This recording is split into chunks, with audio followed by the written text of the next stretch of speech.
Ladies and gentlemen, I've just watched the snippet posted by Gqeberha on what to expect on Gqeberha The Empire this week.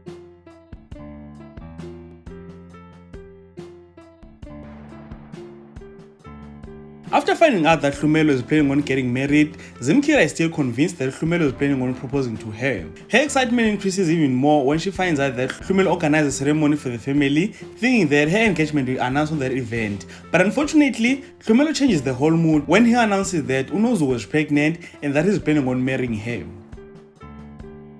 By now I'm certain that you all know that Gqeberha can do anything to get what she wants, and in this case, she wants Gqeberha, so she'll get rid of anything that is in her way, even if it's an unborn child. So she poisoned NoZuko, and I'm not sure as of yet whether she'll miscarry the child or what, but I really hope that is not the case. NoZuko deserves to have this child, man. Now, it looks like our mistake was to let Chesa Pictures know that we enjoy Msimelo and Funenga's relationship, so they decided that they'll make it a point that they'll create drama between them. Now, they decided to overdo it. On one of this week's episodes, Mzugisi tells Funenga that he wants to be in a relationship with her. I really don't want them to drag this one. I hope they will unwrap it soon. Utamsi doesn't deserve this.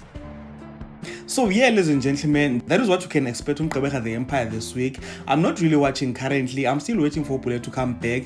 Then I'll start watching full time. So with that being said, ladies and gentlemen, this is the end of this video. If you enjoy content in this video, please like, subscribe, and press the notification bell so that you can be notified every time when I post videos on this channel. Thank you so much for watching. Let's engage again on the next one.